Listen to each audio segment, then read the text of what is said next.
मेरे पापा जिंदा नहीं थे। मेरी शादी हुई तो मम्मी भी मेरे साथ मेरे घर आ गई। अचानक मम्मी पेट से हो गई।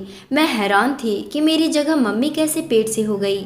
मैंने अपने पति पे इल्ज़ाम लगा दिया कि तुम्हारा अपनी सास के साथ चक्कर है। मेरा पति घर छोड़कर चला गया। मम्मी ने बच्चा जन्मा तो मेरे ससुर ने ऐसी बात बताई कि मेरी जान निकल गई।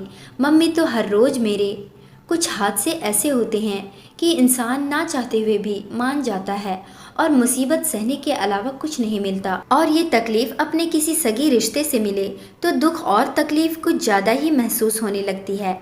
मेरी किस्मत मेरे साथ ऐसा खेल खेला था कि मैं भी नहीं समझ पाई थी। मैंने अपनी ज़िंदगी में ऐसा कभी नहीं सोचा था कि यूँ मेरे साथ बुरा होगा या कभी मेरी ज़िंदगी में ऐसा समय आएगा। मैं बड़े सुकून से ज़िंदगी गुजार रही थी कि अचानक सब खत्म हो गया और सब कुछ बिखर गया।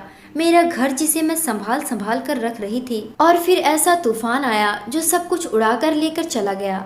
जैसी मेरी तमाम खुशियों को आग लग गई थी। और ये हादसा तब हुआ जब मेरी शादी हो गई थी।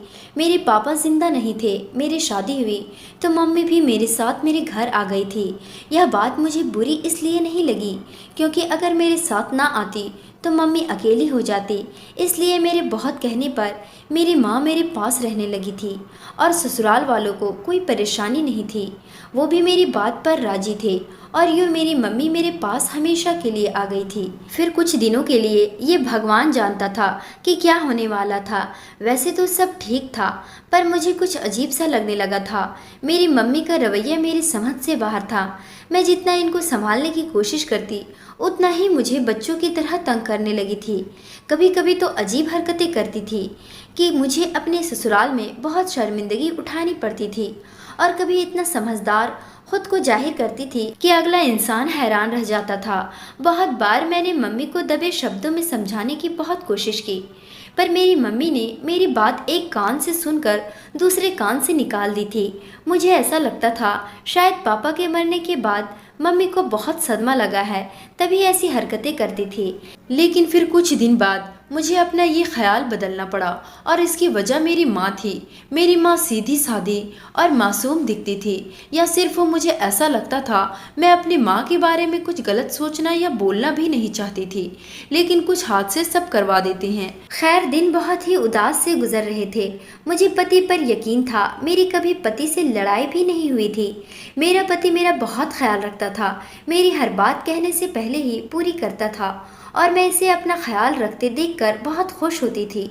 और देखते ही देखते मेरा सब कुछ बिखर गया और मैं बर्बाद हो गई थी। मेरा दुख बहुत ही बड़ा था। अब मैं मम्मी की वजह से बहुत परेशान थी। मुझे मम्मी की दिमागी हालात ख़राब लगने लगी थी और मैं मम्मी का इलाज करवाने का भी सोच रही थी। लेकिन अगर मैं ससुराल में किसी से इस बारे में बात करती तो बहुत हंगामा होना था, जिसकी खातिर मैं मम्मी को समझाती रहती थी। पर मेरी माँ समझे तब ना। मुझे कभी शक भी नहीं हुआ था कि मामला बहुत ही सख्त बिगड़ा हुआ है। मेरे नाक के नीचे कौन सा खेल खेला जा रहा था मुझे इस बात की भनक भी नहीं पड़ी थी। मैं सबसे ज़्यादा अपनी माँ का ख्याल रखती थी और मेरे लिए ज़रूरी भी था। एक ही तो बेटी थी मैं इनकी, और मैं ही ख्याल नहीं रखती तो कौन रखता। और फिर कुछ साल बाद मम्मी मेरे पति के साथ कुछ ज़्यादा ही घुल मिल गई थी। पहले मैंने इग्नोर किया कि चलो दामाद और सास का प्यार है, लेकिन बाद में मुझे इनका ऐसा हंसी मजाक घुल मिल कर बैठना कुछ ज़्यादा ही अजीब लगने लगा। लेकिन मैंने दिल में शक को जगह नहीं दी और सब कुछ इग्नोर करती रही। मैं शक में पड़ना नहीं चाहती थी। मुझे ऐसा सोचना भी पाप लगता था। मैं क्या सोच रही हूँ, और इस ख्याल को बुरी तरह झिड़क देती थी। मेरे तो गुमान में भी नहीं था कि मेरी मम्मी मेरे साथ कुछ ऐसा करेगी जिसकी वजह से मैं किसी को मुंह दिखाने के काबिल नहीं रहूँगी। और ये सब हो जाएगा जिसकी मुझे उम्मीद बिल्कुल भी नहीं थी। काश मुझे पहले पता चल जाता तो मैं ये सब होने ना देती। मुझे अफसोस था कि मैं कुछ न कर सकी, और मुझे उस वक्त पता चला था जब सब कुछ हाथ से निकल गया था और मैं मशरूफ देखती रह गई। मैं अपने माँ बाप की इकलौती औलाद थी। मेरा कोई भाई बहन नहीं था और हम तीनों की ज़िंदगी सुकून में थी, यानी मेरे मम्मी पापा और मैं। या वो सब सिर्फ मेरी नज़रों का धोखा था। मैं इस वक्त जान क्यों नहीं पाई थी। ये एहसास मुझे लेके डूब रहा था। और फिर ऐसे ही कुछ वक्त गुजरा तो मेरी मम्मी अब मेरे पति के साथ ज़्यादा लगाव रख रही थी। मुझे रह रह कर बुरा ख्याल आता था कि मेरी माँ क्या कर रही है और किस रिश्ते को क्या से क्या बना रही है। मैं सदमे के अलावा कर भी क्या सकती थी। मैं फिलहाल कुछ बोल नहीं सकती थी। मैं माँ का लिहाज कर जाती थी और इनको कुछ कहने से रुक जाती थी। मैं बिना सबूत ऐसा कुछ करना नहीं चाहती थी। मुझसे अब और ज़्यादा बर्दाश्त नहीं हो रहा था। मैं फिर से मम्मी को समझाने लगी, पर मेरी मम्मी बात समझती ही नहीं और कहने लगी कि तुम फालतू में परेशान हो रही हो। मैं अपना वक्त गुजारती हूँ, खुश होना चाहती हूँ। मेरे सामने कुछ जज्बाती होने का ड्रामा किया जिसमें मैं अच्छी तरह फंस गई और मेरा इस वक्त मम्मी की छिपी हुई मुस्कुराहट पर ध्यान नहीं गया था। मुझे कुछ तो शक हो गई थी, पर मेरे अंदर अजीब सी बेचैनी जन्म ले चुकी थी। मुझे ऐसा लगता था कि कुछ गलत होगा या हो गया है। मेरे तो गुमान में भी नहीं था इतना घटिया काम भी मेरी माँ कर सकती है। और फिर समय तेजी से गुजरने लगा। मेरी माँ वैसे ही थी और वही हरकतें थी। मैं अब कोई रोक टोक नहीं करती थी, बस खामोशी से ये सब देख रही थी। अब तो मम्मी को जहाँ भी जाना होता मेरे पति को साथ लेकर जाती थी। मैं ये बदलाव देखकर हैरान थी कि ये भी होना था। और फिर कुछ दिन के बाद मम्मी का घर से निकलना कुछ ज़्यादा ही हो गया था। हर दूसरे दिन मम्मी का बाहर का चक्कर लग रहा था। मेरे पूछने पर बताती कि मैं फलां के घर गई थी मिलने, तो कभी किसी को देखने। मैं हैरान थी कि अब ऐसे कौन से रिश्तेदार पैदा हो गए थे जिनका मुझे पता ही नहीं था और जिनका पापा के सामने तो कभी जिक्र ही नहीं किया था, जो अब अचानक से सब याद आ गया। मम्मी को मुझे बहलाने का ये सब बहाना था। मुझे अब तक बेचैनी हो चुकी थी। मैं अब पता करना चाहती थी कि मामला क्या है, क्योंकि मम्मी मुझसे कुछ छुपा रही थी। इतना तो पता चल गया था मुझे इनकी घबराहट देखकर। जब मैं इनसे पूछती तो हमेशा ही घबराहट की वजह से यही हालात हो जाती। मैं अब मौका की तलाश में बैठी थी, कुछ मुझे पता चले। और फिर मम्मी का रोज मेरे पति के साथ घूमना, हंसी मजाक करना बढ़ गया था। मैं शकी औरत बिल्कुल भी नहीं थी। मुझे अपने पति पर यकीन था और मम्मी पर भी। शक नहीं करना चाहती थी, लेकिन अब हालात मुझे इस मोड़ पर ले आए थे कि मैं ये सोचने पर मजबूर हो गई थी। और फिर मेरे अंदर ये शक बैठ गया। मेरा दिल बेचैन सा रहने लगा था। मैं अपने इस हाल से परेशान थी और ना ही मैं अपने हालात को किसी से बताया था और ना ही मैं ये बात किसी को बताना चाहती थी। ससुराल वाले भी मम्मी की हरकतें देख रहे थे और कई बार तो मेरी सास ने दबे शब्दों में मुझसे कहा कि अपनी माँ पर नज़र रखो, ये लक्षण ठीक नहीं है, अपने पति को काबू कर लो वरना पछताओगी। और मैं अफसोस से इनको देख कर रह गई थी कि वो क्या बोल के चली गई थी। मुझे इन पर गुस्सा तो बहुत आया था, पर मैं अपने आप पर काबू पा गई थी और मैं शक में चूर हो गई। आगे से बोलती भी तो क्या कहती, जबकि मेरी मम्मी की हरकतें मेरे सामने थी। सास की बातों की वजह से और कुछ मम्मी की हरकतों की वजह से मैं अब परेशान हो चुकी थी और दिन ब दिन चिड़चिड़ी सी हो रही थी। पति से भी कई बार झगड़ा कर चुकी थी और कुछ दिन बाद मैं जब भी सुबह सोकर उठती मेरा सर भारी भारी रहता और सर दर्द होने लगता। मैं हैरान थी कि ऐसा क्यों होने लगा था। रात में जब सोने के लिए लेटती तो एकदम नींद आ जाती और नींद भी इतनी तेज कि बता नहीं सकती। फिर मैंने अपना दिमाग लड़ाया और एक बात से मुझे समझ में आई कि कुछ अजीब हो रहा है जो मुझे पता करना था। अगले दिन मैं सोकर उठी तो हमेशा की तरह मेरा सर भारी और दर्द कर रहा था। मैं बैठी अपना सर दबा रही थी कि मेरी नज़र सामने पड़े मेज के ऊपर पड़ी। उस पर कुछ अजीब सी चीज लगी हुई थी। मैंने जब हाथ लगाकर देखा तो मुझे दवाई की तरह देखने को मिली। अब मैं होशियार हो गई थी। मैं रात को जब भी पानी का जग भरकर रखती तो साथ दूसरा जग भी रखती, ताकि रात के वक्त मैं पता लगा सकूं कि कौन ऐसा करता है। और फिर मैंने कई बार रात के वक्त पति को उठते और जाते हुए देखा। मेरा शक अब यकीन में बदल रहा था। मुझे अपने देखने पर भी यकीन नहीं आ रहा था। और फिर एक रात मम्मी को मैंने अपने कमरे में आते हुए देखा और जग में कुछ मिलाते हुए भी देखा। मैं सोने का नाटक कर रही थी ताकि मैं मम्मी की हरकतें देख सकूं। मम्मी आराम से जग में जल्दी से कुछ मिलाकर जैसे आहिस्ता कदमों से आई थी वैसे ही वापस भी चली गई थी। और ये बात सिर्फ मम्मी को ही पता थी कि मैं रात को पानी पीकर सोती हूँ और उठकर भी पानी पीती हूँ। तभी यह काम किया था। मेरा शक कभी यकीन में बदल जाता तो कभी मुझे शक ही लगने लगता।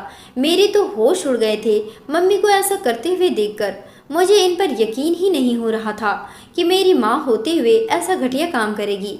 मैं खुद नहीं समझ पा रही थी वो ऐसा क्यों करेगी। और फिर कुछ दिन से मैं देख रही थी कि मम्मी खटाई और अचार बहुत खा रही थी।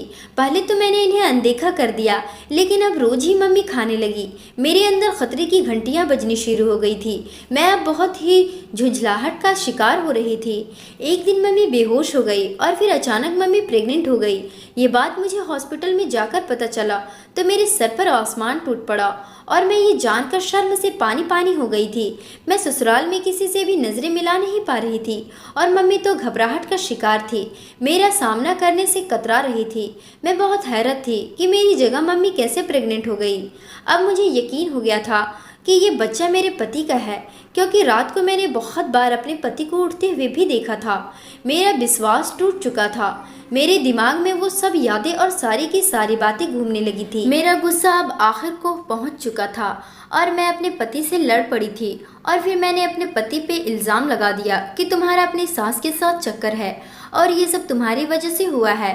तुमने मुझे धोखा दिया है, मेरा विश्वास तोड़ा है। मैं रो रो कर थक चुकी थी और फिर लड़ाई के बाद मेरा पति घर छोड़कर चला गया था। मुझे कुछ समझ में नहीं आ रहा था कि आखिर मैं किस पर भरोसा करूं और किस पर ना करूं। मैं अब अपनी ज़िंदगी से बहुत दुखी हो गई थी और पति का भी कोई अता पता नहीं था कि वो कहाँ गए हैं। लड़कर मैं गम से निढाल थी और मुझे अफसोस भी था कि मेरी माँ ने रिश्तों को ख़राब किया था और बेशर्मी से मेरे सामने रह भी रही थी। मुझे हैरत थी कि कैसी माँ है जो अपनी ही बेटी का घर तबाह करने पर तुल गई थी। मैं सोच सोच कर पागल हो रही थी। ससुराल वाले मुझे बहुत ही दिलासा देते थे, पर मैं अपने दिल का क्या करती जो अब कोई एहसास साथ नहीं रखता था। मेरे अंदर जब जज्बे ख़त्म हो गए थे, मैं अब परेशान सी रहने लगी थी। मेरे ससुर बहुत बार मुझे खुश रहने को बोलते और मैं सिर्फ फीकी सी हंसी हंस दिया करती थी जो कष्ट से भरपूर होती थी। अब मेरी आंखें हर वक्त भीगी रहती थी। मैं अपनी ज़िंदगी पे हैरान थी कि मुझे क्या देखने और सुनने को मिल रहा है। मेरा हर रिश्ते से भरोसा उठ गया था। मुझे सब धोखा और फ़रेब लगने लगा था। मेरी मम्मी मेरे ही घर ढीठ बनकर रह रही थी या जमाने की बात से छुपाने के लिए यहाँ थी। मैं अब इनसे बात तक नहीं करती थी। मुझे सब जहर लगने लगा था। मुझे अब अपने पति की फिक्र हो रही थी। मैं बहुत गहरी सोच में डूब गई थी कि अगर ये मेरे पति का बच्चा नहीं तो वो सब क्या था। मेरी माँ का और मेरे पति का एक साथ उठना बैठना, हंसी मजाक और फिर रात को टहलना, सब सोचकर मेरा तो सर दर्द होने लगा था। जितना ही ये सब सोचती इतना ही ये मामला उलझ रहा था।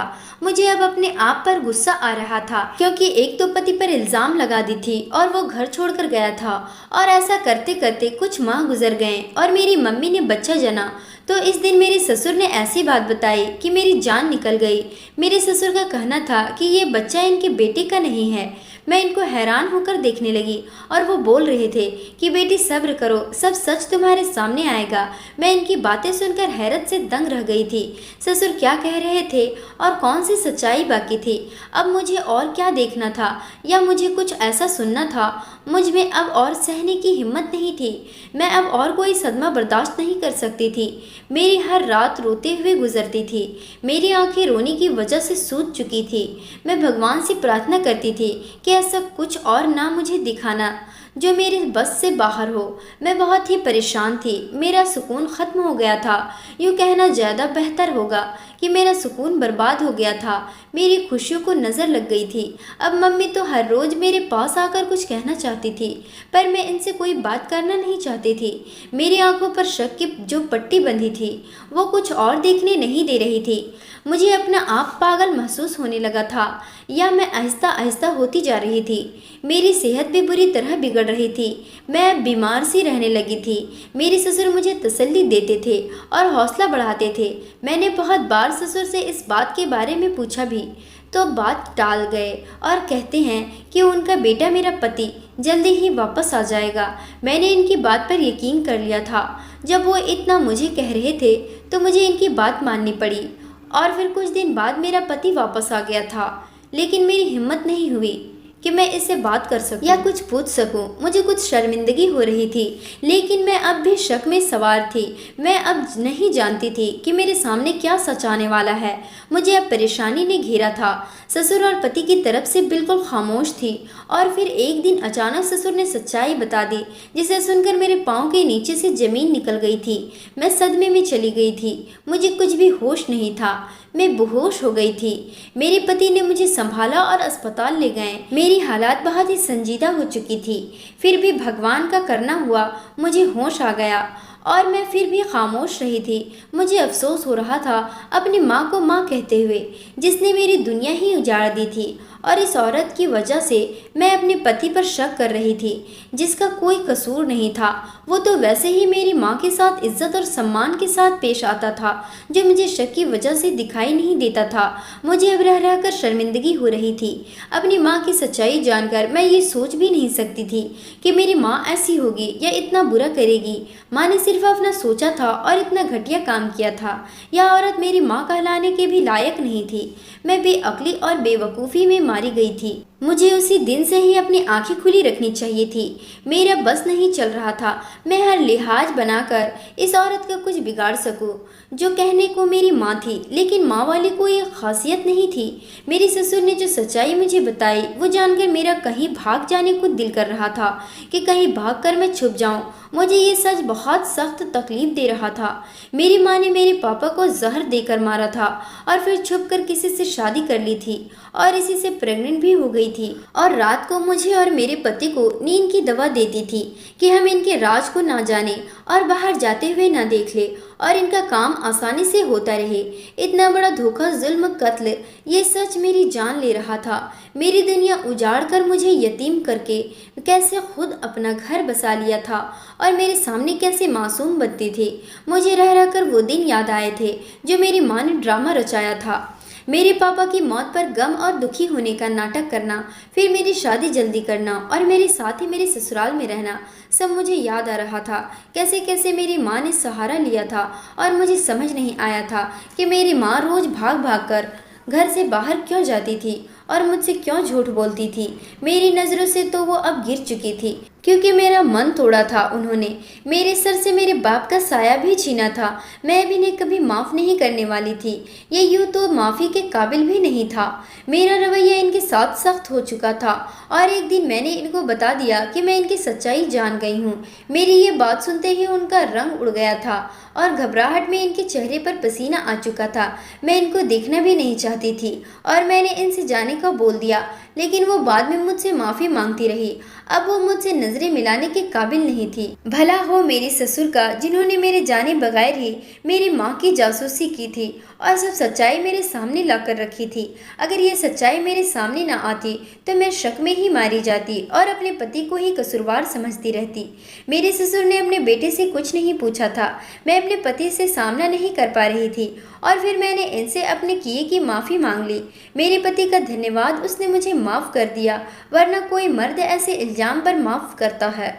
मेरे पति को मेरे हालात के बारे में मालूम था, तभी वो मुझे माफ़ कर चुके थे और मेरा ख्याल रखने लगे थे जैसे पहले रखते थे। मेरी बीमारी ने इनको काफ़ी परेशान किया था, जिसकी वजह से अब मेरा बहुत ख्याल रखा जाता है। घर में इसके बारे में ससुर को, पति को और मुझे बात पता था। मेरा तो दिल चाहा कि केस करवा दूं, मगर फिर भी मेरे ससुर और मेरे पति ने समझाया कि ऐसा करने से बहुत बदनामी होगी। अपनी माँ को दुनिया की मार मारने दो। मैंने अपनी माँ को घर से निकाल दिया कि अब वो अपने दूसरे पति के साथ ही रहे, हमारी ज़िंदगी में जहर न घोले। अब मैंने अपना फैसला भगवान पे छोड़ दिया था, वो बेहतरीन बदला लेने वाला है। अब मेरी माँ दुनिया के हाथों में रुस्वा हो गई थी।